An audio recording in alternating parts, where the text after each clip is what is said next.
The Failure by Harold Ward. Amos Duncan paused for a second beside the time clock in the hallway just outside the offices of Kearney and Kirk. Then, his heart beating like a trip hammer, he mustered up courage enough to push open the swinging doors and peep into the gloomy interior. He was frightened, scared to the point of hysteria. Yet for 30 years he had stopped in that self-same place in the hallway, morning and noon, on his way to work. For 30 years, 52 weeks in the year, 6 days a week, and twice each day had he sought his number on the time clock, and pushed the button which registered his comings and his departures. Instinctively, for figures were one of his hobbies, he made the calculation in his head. 18,720 times had he pushed his way through those doors. And never before, except possibly the first time when he had applied for a place with the firm, had he been as frightened as he was now.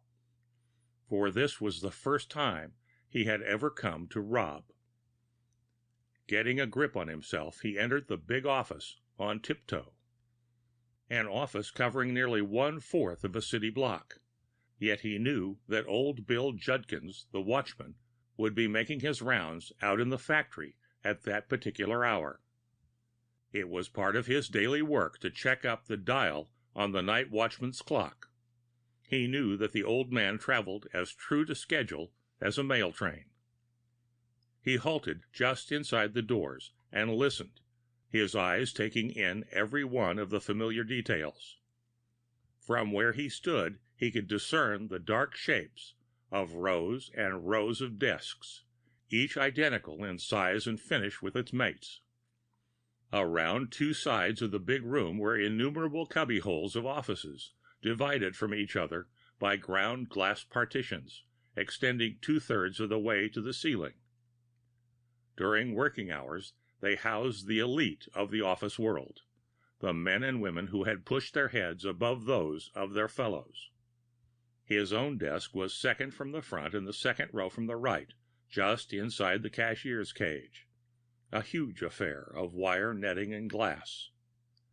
It gave him renewed courage for the task ahead as he gazed upon its outline, staring at him out of the darkness. For 27 years, since the day of his promotion from the office boy ranks, he had occupied that desk, or one like it, in Cagney and Kirk's office, giving to Cagney and Kirk the best of his manhood for starvation wages, and 2 weeks' vacation yearly on pay.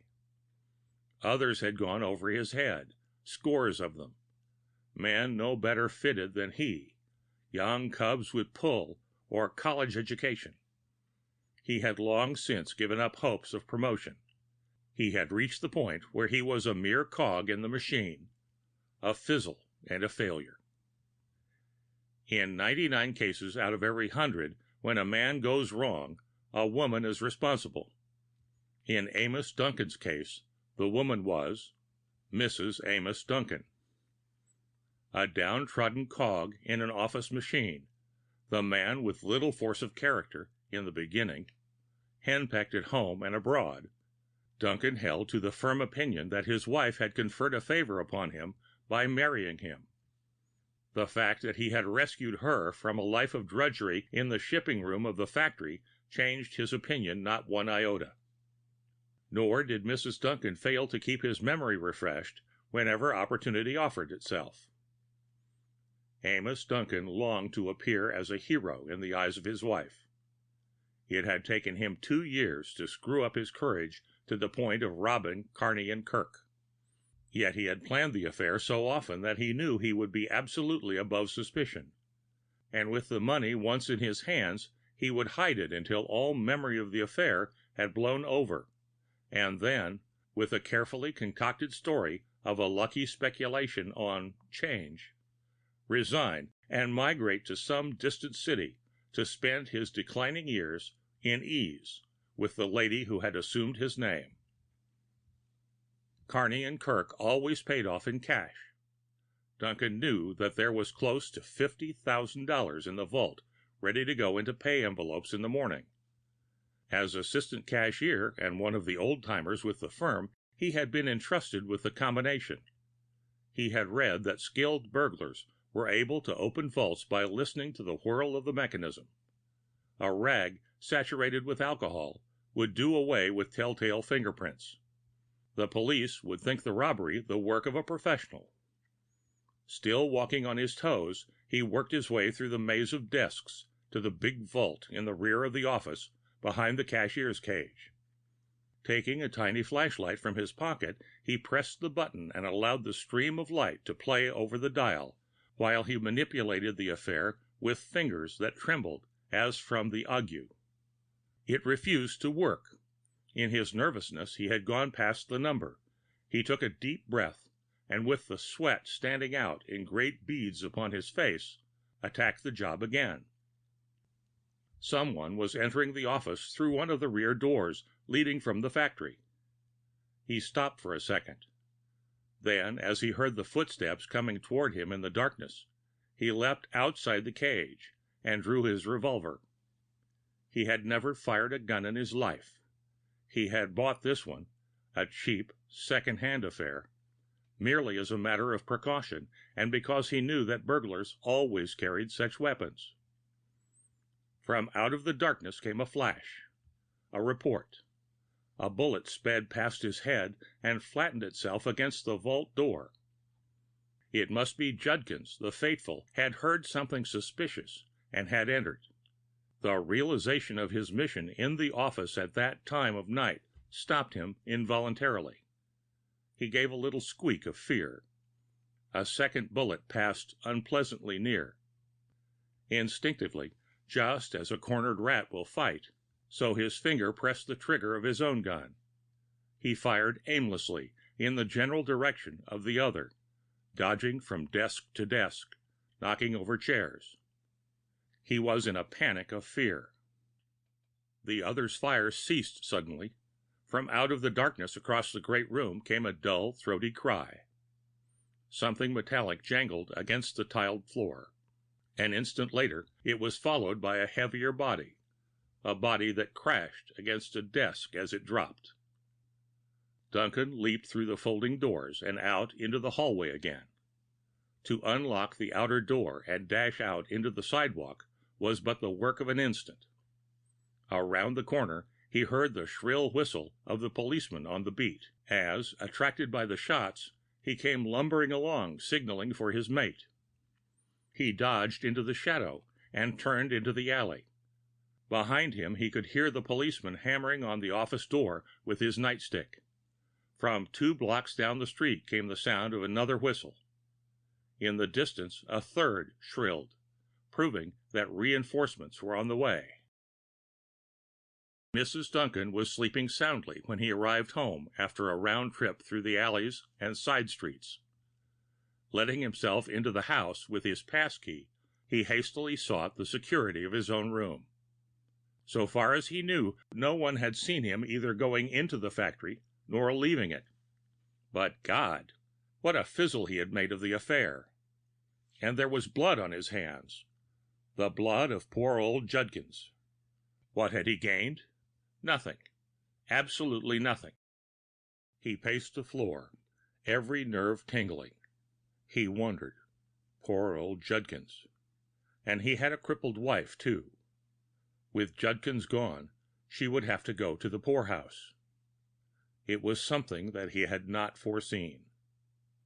He was still pacing the floor when the sun came up in the east.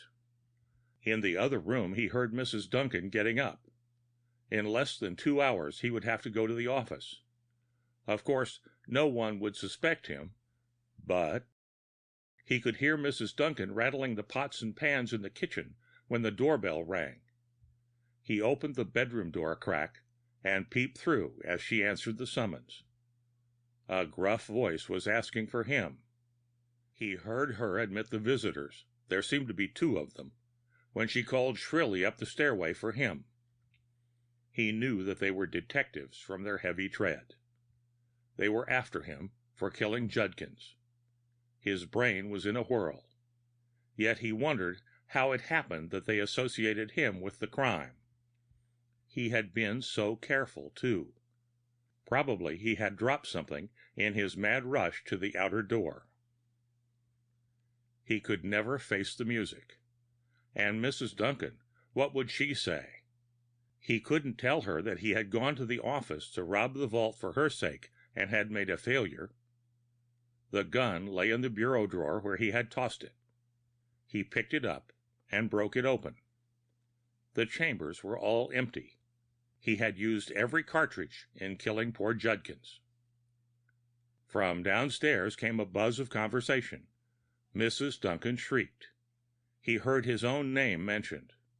God, they had told her what he had done. He must move rapidly. His glance fell upon a bottle of carbolic acid. Mrs. Duncan was at the bottom of the stairway now, shrieking his name. He placed the bottle to his mouth and emptied it at a gulp. With the fiery liquid eating into his vitals, his throat afire, he reeled across the room and tumbled in a heap upon the bed. Outside, Mrs. Duncan was pounding at his door. "Amos, wake up!" she was shouting between sobs, for Mrs. Duncan was a hysterical woman. "An awful thing's happened. There are 2 detectives here. Old man Judkins went home sick from the factory last night, and while he was gone, somebody broke into the office. The robbers had a fight, 'cause one of them was found dead when the police broke in after hearing the shots. Enright, the cashier, is out of town, and they want you to come down and open the vault and see if anything is gone. Oh, isn't it awful? Amos, why don't you answer?" The end of The Failure by Harold Ward.